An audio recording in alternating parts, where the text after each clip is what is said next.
नमो नारायण। जय महाकाल। जय मां बगलामुखी। आशा करता हूं आप सभी लोग स्वस्थ होंगे और आपकी आध्यात्मिक उन्नति आगे बढ़ रही होगी। आज का विषय है कि 7 ऐसे संकेत जिससे पता चलता है कि ईश्वर आपकी परीक्षा ले रहे हैं। देखिए, बहुत अच्छा टॉपिक है। और आप में से जो भी लोग भगवान की सच्चे मन से भक्ति करते हैं, कभी न कभी एक समय एक ऐसा आता है जिस समय उनके दिमाग में ये एक क्वेश्चन जरूर आता है कि मैं भगवान की इतने सच्चे मन से श्रद्धा भाव से भक्ति कर रही हूं या कर रहा हूं, इतने सारे मैंने मंत्र कर डाले हैं, लेकिन इसका मुझे एक निगेटिव रिजल्ट मिल रहा है। पहले जो चीजें अच्छी थी वह चीजें अब और बुरी हो चुकी है। तो क्या भगवान है नहीं, या भगवान मेरी कब सुनेंगे? ऐसे में कहीं ना कहीं आपके दिमाग में या तो शंका आती है या उस परम पिता परमेश्वर को आप कोसने लग जाते हैं। कई कई लोग तो इसे भाग्य का बोलने लग जाते हैं कि मेरे भाग्य में लगता ये चीज है ही नहीं।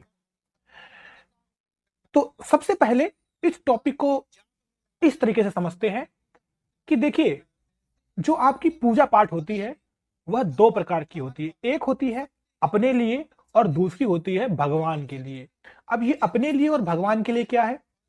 जब भी हम पूजा पाठ अपनी मनोकामनाओं के लिए करते हैं, कोई विश के लिए करते हैं कि मुझे ये चाहिए, मुझे विदेश जाना है, मुझे गवर्नमेंट जॉब चाहिए है, मुझे पुत्र चाहिए है, मुझे कर्जों से निकाल दे भगवान, मेरे लोन खत्म कर दे, मेरे ऊपर जो किया कराया है वो खत्म कर दे, कोर्ट कचहरी खत्म कर दे। तो कोई भी ऐसी भौतिक सुख संसाधनों की आपके अंदर जो मनोकामना होती है वो होती है अपने लिए।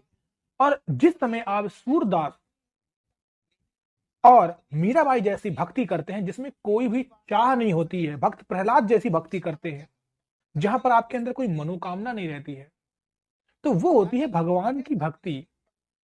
अब इसके दो स्टेप हैं। जब भी हम कोई भी भगवान की भक्ति करते हैं और उसमें कोई चाहत रखते हैं, मनोकामना रखते हैं, तो भगवान वो मनोकामना आपकी पूर्ण कर देते हैं और आपको भगवान आंशिक फल देते हैं जो आपकी पूजा का होता है। जो आपने पूजा की, जो आपने चालीसा की, जो आपने स्तुति की और जो आपने मंत्रों का जाप किया, उसके हिसाब से परमपिता परमेश्वर आपकी बात सुन लेंगे।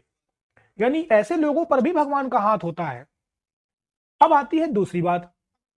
दूसरी बात में ऐसे लोग होते हैं जो भगवान की सच्चे मन से भक्ति करते हैं, उनका कोई उद्देश्य नहीं होता है, उन्हें सिर्फ भगवान चाहिए है, उन्हें अपनी सूक्ष्म आत्मा को परमात्मा से मिलाना है, यानी उन्हें मोक्ष की प्राप्ति चाहिए। और वो चाहते हैं कि मैं श्री कृष्ण के चरणों में, नारायण के चरणों में, महादेव के चरणों में, बजरंग बली के चरणों में अपनी जिंदगी को रख दूं और ये जिंदगी वहीं खत्म हो जाए।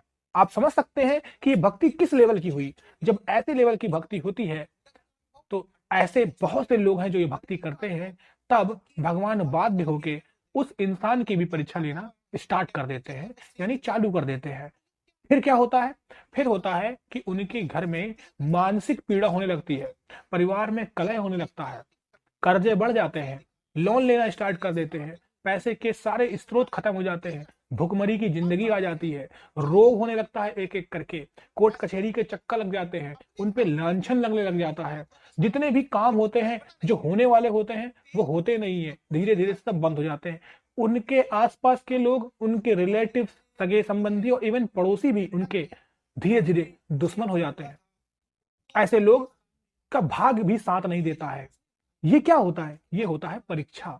और यहीं पर आप बस गलती कर जाते हैं। ये बिल्कुल कहावत उसी तरीके से है कि एक इंसान किसी कुदाल को लेकर हीरे की चाहत में खुदाई कर रहा है, खुदाई कर रहा है, खुदाई कर रहा है, लेकिन जब वाकई में वो समय आया जिस समय उसे हीरा मिलना था, उसने अपनी आस छोड़ दी।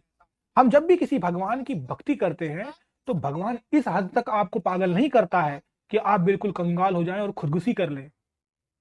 जो इंसान भगवान की भक्ति करता है उसके दिमाग में कभी भी खुदकुशी का विचार भी नहीं आएगा, क्योंकि वो इंसान सोचेगा कोई शक्ति मेरे साथ है जो मेरा साथ देगी। यहां देखिए, दो बातें होती है, एक होता है आपका मन और दूसरा होता है आपका दिल। आपका दिल कहता है कि मेरे साथ कुछ भी अच्छा नहीं होगा, लेकिन मन जो परमात्मा से मिल चुका है वो कहता है कि एक दिन मेरे साथ जरूर अच्छी बात होगी। अगर भक्त प्रहलाद भौतिक सुख संसाधनों की साधना करके, इच्छा रख के उस समय नारायण भगवान को, नरसिंह भगवान को पुकारते थे, तो शायद ही नरसिंह भगवान वहां पर अवतरित होते थे, क्योंकि उसकी भक्ति में कोई भौतिक सुखों की चाहत नहीं थी। तब भगवान वहां पर अवतरित हुए। तो ये जो मैंने पॉइंट बताए हैं, इन पॉइंटों में उनका परीक्षण होता है। याद रखिए, कृपा के सागर कोई भी भगवान हो, जो भी आपके एक इष्ट हो, जब भी आप पर कृपा दृष्टि डालते हैं तो उससे पहले आपका सब कुछ हरण कर लेते हैं।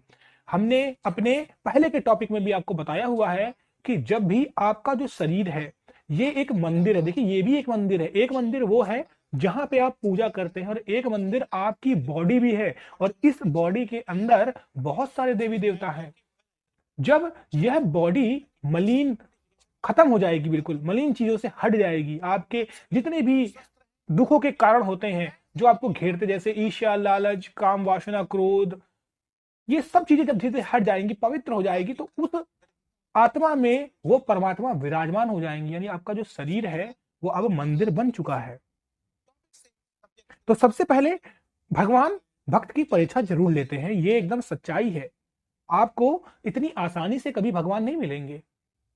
आपको ये प्रूफ करना होगा कि उन करोड़ों भक्तों में से, उन लाखों भक्तों में से, उन अरबों भक्तों में से आपके अंदर ऐसी क्या क्वालिटी है, आपके अंदर ऐसी क्या चाहत है कि परमपिता परमेश्वर आपके शरीर में आए, आपके ऊपर अपना हाथ रखे।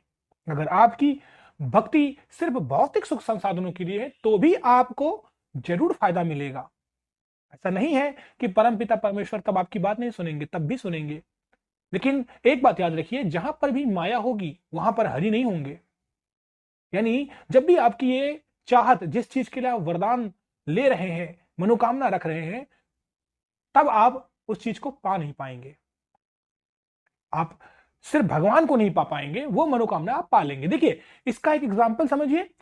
अब एक तरीके से समझिए, प्राचीन कालों में जो असुर लोग होते थे वो बहुत भगवान की कठोर घनघोर तपस्या करते थे। वो क्या करते थे, यानी एक मनोकामना थी, एक मनोकामना थी। वो मनोकामना जैसे ही पूर्ण होती थी भगवान कहते थे तथास्तु। लेकिन अब उस भगवान को वो बाध्य नहीं कर सकते थे, क्योंकि उसका एम और गोल जो था वो सिर्फ उस शक्ति को पाना था। उसने वो शक्ति पाई, वरदान पाया, भगवान अंतर्ध्यान हो गए। समझ में आया?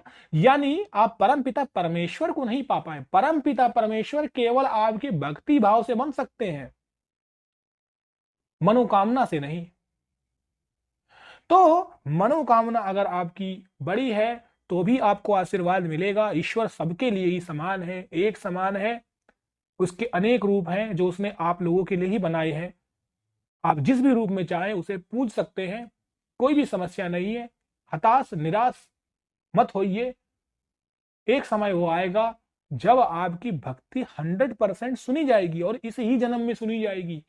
देखिए परम पिता परमेश्वर खुद आपको चूज करते हैं। अगर आपके अंदर भी परम पिता परमेश्वर में लीन होने का मन हुआ है, भक्ति करने का मन हुआ है, तो आप सभी लोगों को बहुत बहुत बधाइयां। वो सभी साधक जो भगवान की भक्ति करते हैं उनका लेवल बहुत उच्च का होता है, उच्च कोटि के वो लोग होते हैं। मैं उन सभी लोगों को, उन सभी साधकों को प्रणाम करता हूं, क्योंकि उन्होंने अध्यात्म का रास्ता चुना। और जिन्होंने अध्यात्म का रास्ता नहीं चुना होता है वो लोग सिर्फ नरक में ही जाते हैं। उनकी जिंदगी बस कुछ पता नहीं होती है, बस वो भटकते रहते हैं, भटकते रहते हैं। तो अपनी भक्ति पर विश्वास रखिए, आपको सफलता जरूर मिलेगी। ये थे कुछ संकेत जिनसे पता चलता है कि आपके ऊपर परमपिता परमेश्वर का हाथ है, और वो चाहते हैं कि इस परीक्षा में आप पास हो जाओ। लेकिन आपको परीक्षा तो देनी ही होगी, क्योंकि आपके कॉपी में भी कोई नहीं लिखेगा, आपको भोजन भी कोई नहीं कराएगा। इस भोजन को आपको डालना होगा। जो भोजन आपको अच्छा अच्छा मिलेगा ये परमपिता परमेश्वर भाग्य के द्वारा आपको देंगे। उस एग्जाम सेंटर में आप जाएंगे, अच्छे होकर जाएंगे, शरीर से हष्ट पुष्ट होकर जाएंगे, कोई आपके साथ अनहोनी नहीं होगी, और सही सलामत पहुंच जाएंगे। ये भी परमपिता परमेश्वर कर देंगे। लेकिन कॉपी में आपको लिखना होगा, उसी प्रकार पूजा साधना और ये परीक्षा आपको ही देनी होगी। आशा करता हूं आप सभी लोगों को मेरा आज का यह टॉपिक पसंद आया होगा। जो भी लोग मेरे चैनल पे नए आए हैं, मेरे चैनल को लाइक और सब्सक्राइब जरूर करें, और साथ ही साथ बेल आइकन बटन को भी दबाएं ताकि नेक्स्ट नोटिफिकेशन भी आपको मिले। आप सभी लोग भगवान नारायण की कृपा से, मेरे ईष्ट की कृपा से सभी कुछ पाएं जो वो आप चाहते हैं, आपकी भक्ति कबूल हो, आपकी भक्ति को स्वीकार किया जाए। और इसी के साथ अपने आज के इस टॉपिक से, विषय से मैं आपसे विदा लेता हूं। नमो नारायण। जय महाकाल। जय मां बगलामुखी। राधे राधे।